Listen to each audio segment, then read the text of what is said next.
Before we begin, please subscribe to support our sleep channel.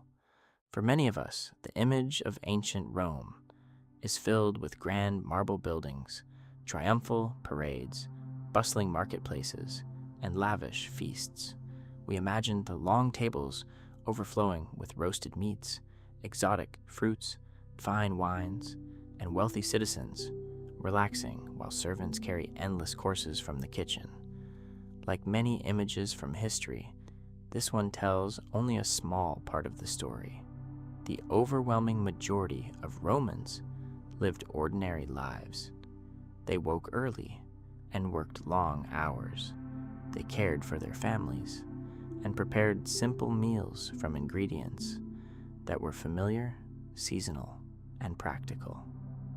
Historians reconstruct Roman diets using archaeology, preserve bread from Pompeii, ancient writers, seeds, animal bones, cooking vessels, and chemical analysis.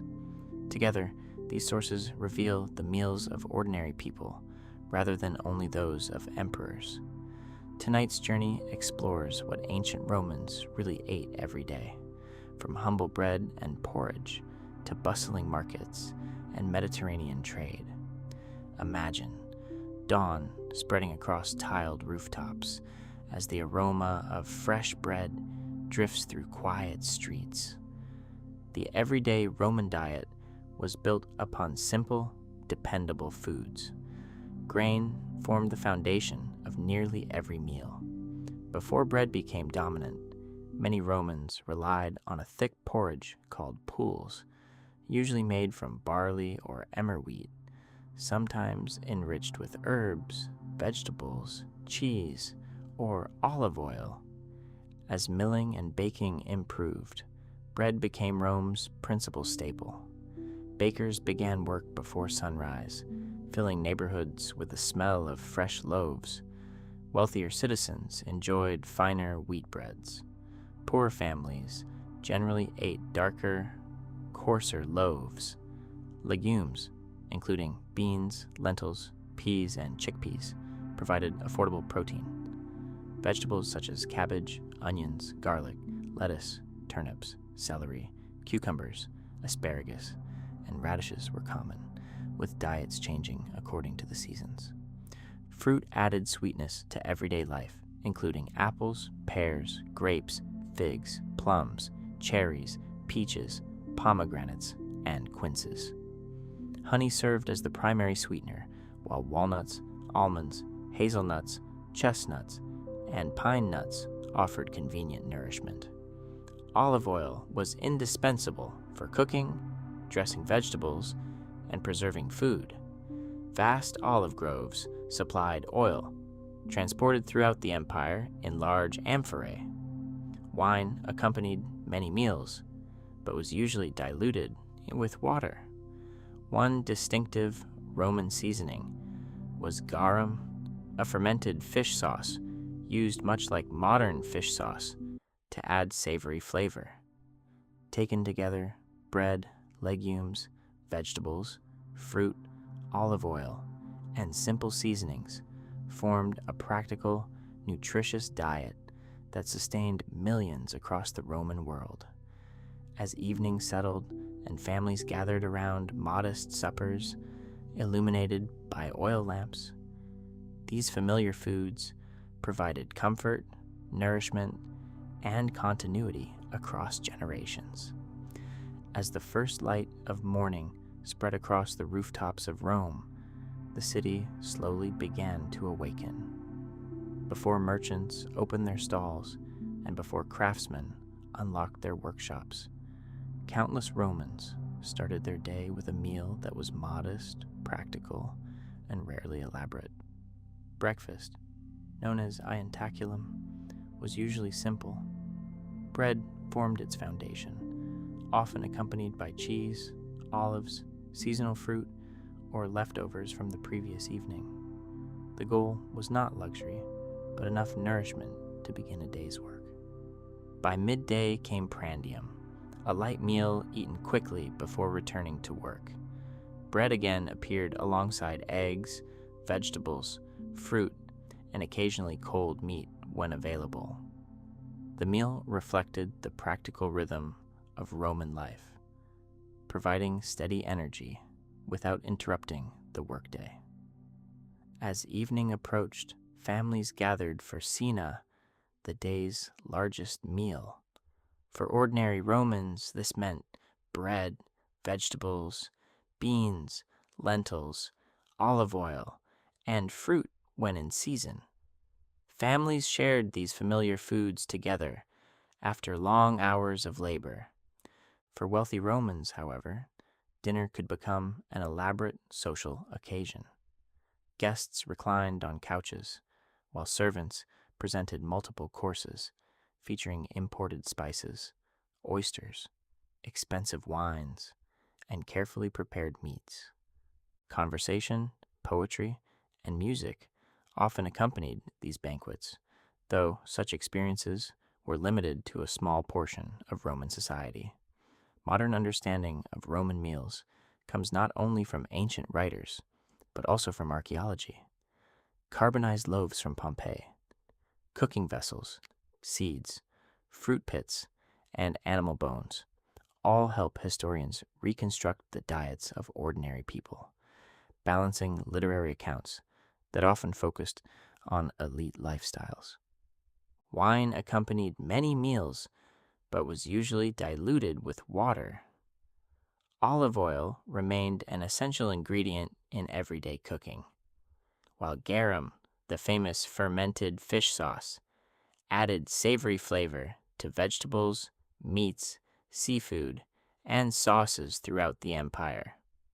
Taken together, the Roman day followed a gentle rhythm: a small breakfast, a practical midday meal, and a shared evening dinner. Familiar ingredients appeared again and again, offering comfort through consistency rather than variety. The steady routine mirrored the rhythm of Roman life itself and sustained generations across one of history's greatest civilizations. As the Roman Empire expanded across the Mediterranean, bread, olive oil, vegetables, legumes, and fruit remained common foods throughout society. Yet, wealth played a major role in determining how much variety appeared on a family's table. For ordinary Romans, meals were practical and filling.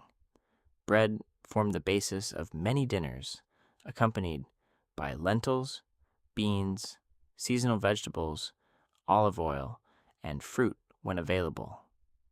These foods supported the daily work of farmers, builders, merchants, artisans, and laborers. Little was wasted, and ingredients were chosen for their affordability, availability, and ability to nourish. Families of the middle ranks enjoyed somewhat greater variety. Cheese, eggs, poultry, and finer breads appeared more regularly as prosperity increased. Improvements in diet were often gradual, reflecting small gains in income rather than dramatic changes. Among the wealthy, however, dinner became a social occasion as well as a meal. Guests reclined on couches, while servants presented multiple courses featuring imported spices, oysters, expensive wines, and occasionally exotic birds. Banquets demonstrated wealth, strengthened relationships, and reinforced social status. Ancient literature often emphasizes these lavish dinners because most surviving authors belong to the educated elite. Archaeology provides an important balance by revealing the cooking pots, seeds, fruit pits, and animal bones left behind by ordinary households, showing that simple meals remained the norm for most Romans. Geography also influenced diet. Coastal communities enjoyed greater access to seafood. Fertile farming regions produced abundant grains and vegetables, and crowded urban residents often relied on prepared foods sold by vendors when kitchens were limited. Despite these differences, common ingredients united Roman society: bread, olive oil, vegetables, legumes, and fruit appeared across social classes, connecting rich and poor alike through shared agricultural traditions. Every meal depended upon farmers, bakers, merchants, mills, ships, and marketplaces working together to feed one of history's largest civilizations. Meanwhile, beyond the kitchens and dining tables of Roman homes, an enormous agricultural and trading network worked quietly to feed one of history's largest civilizations. Every loaf of bread, every jar of olive oil, and every bunch of grapes represented the efforts of countless farmers, merchants, sailors, millers, and bakers spread across the Roman Empire. As Rome grew into a vast urban center, local farms alone could no longer supply enough food. Wheat became the empire's most important crop because it formed the basis of bread, the staple food for millions. Italy produced significant harvests, but Egypt became indispensable after joining the empire. The fertile Nile Valley generated enormous quantities of grain, which crossed the Mediterranean aboard large merchant ships to help sustain the population of Rome. Trade extended far beyond grain. Spain exported vast amounts of olive oil stored in ceramic amphorae. Vineyards across the empire supplied wine, while merchants carried valuable spices such as black pepper from India through long-distance trade routes. Roads, rivers, ports, and marketplaces linked distant provinces into one interconnected economic system. Roman agriculture also benefited from practical technologies. Mills ground grain into flour more efficiently. Olive presses extracted oil. Wine presses prepared grapes, and preservation methods, such as drying, salting, and fermentation, allowed food to remain usable during long journeys. Amphorae became one of the defining containers of Roman commerce, and today, archaeologists study their markings to trace ancient trade networks. The Roman government recognized that reliable food supplies were essential for stability. Grain distribution became an important political concern because shortages could lead to unrest. By maintaining agricultural production and transportation networks, Rome supported one of the largest cities of the ancient world. Although the system stretched across thousands of kilometers, its purpose remained remarkably simple. Grain became bread on family tables. Olive oil flavored vegetables. Wine accompanied evening meals. Behind these ordinary moments stood an extraordinary network that quietly fed an empire day after day. Food in the Roman world was far more than nourishment. As the empire expanded across Europe, North Africa, and the Near East, feeding millions of people became one of the greatest administrative challenges of the ancient world. While villages relied largely on nearby farms, the growing city of Rome depended upon food arriving from distant provinces. Grain, olive oil, wine, fruits, and vegetables traveled across roads, rivers, and the Mediterranean, supported by merchants, sailors, and traders whose work quietly sustained everyday life. Roman leaders understood that reliable food supplies were essential for stability. When grain was plentiful, markets remained active, and families could prepare their daily meals. When shortages occurred, prices could rise and unrest could follow. As a result, maintaining dependable grain supplies became an important responsibility of government. Roman diets also evolved over time. Early communities relied heavily on local grains and porridge. As the Republic expanded, new agricultural techniques and unfamiliar fruits entered Roman life. During the height of the empire, households could enjoy products from distant provinces, including olive oil from Spain, grain from Egypt, and spices from India. Later, as long-distance trade became less reliable, diets once again reflected local agriculture and seasonal harvests. The seasons shaped everyday life.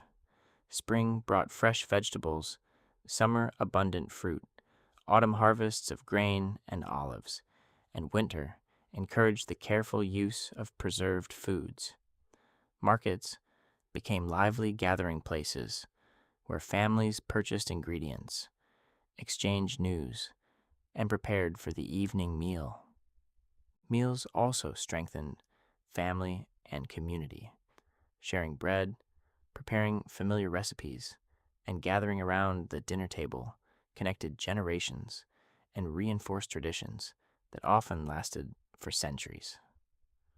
Behind every loaf of bread and every simple supper stood an intricate relationship between agriculture, trade, technology, government, and family life.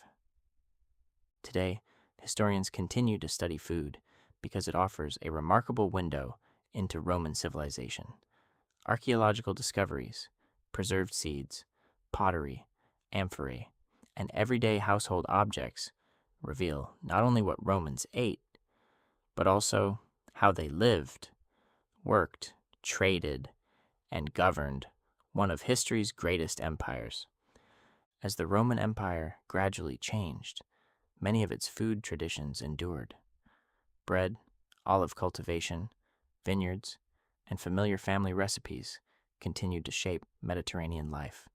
Long after Rome's political power declined, food provides one of the most human connections to the ancient world because it reminds us that ordinary people gathered for meals, visited markets, tended farms, and shared traditions, much as families do today. The simple Roman diet of bread, legumes, vegetables, fruit, olive oil, and wine has often been compared with the traditional Mediterranean diet admired today. Although Romans did not understand modern nutritional science, they relied on practical foods that had sustained communities for generations. Popular culture often emphasizes lavish banquets, yet historians know that such feasts represented only a small portion of Roman society. Most Romans depended upon modest meals built around grains and vegetables rather than constant luxury or large quantities of meat. Wine was commonly diluted with water, and the famous fish sauce garum functioned as an everyday seasoning rather than an unusual curiosity. Modern archaeology continues to deepen our understanding through preserved bread, seeds, amphorae, pottery, and household objects that reveal the lives of bakers, farmers, merchants, and families. These discoveries remind us that history is often preserved through ordinary objects and everyday routines rather than grand monuments alone. As evening settles across ancient Rome once more, the markets grow quiet, ovens cool after another day's baking, and merchant ships rest peacefully in their harbors. Families complete their evening meals beneath the soft glow of oil lamps before another ordinary day comes to an end. Though nearly 2,000 years separate us from those moments, the people themselves feel surprisingly familiar.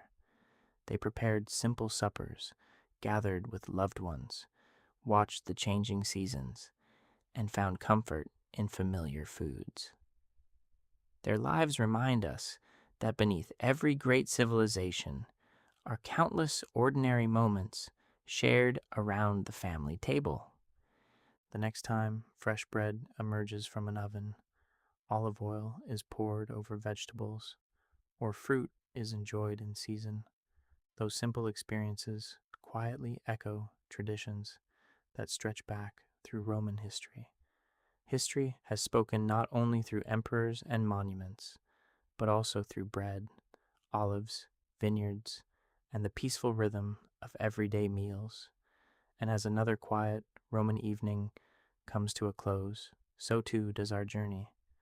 May your dreams be gentle and your night be restful.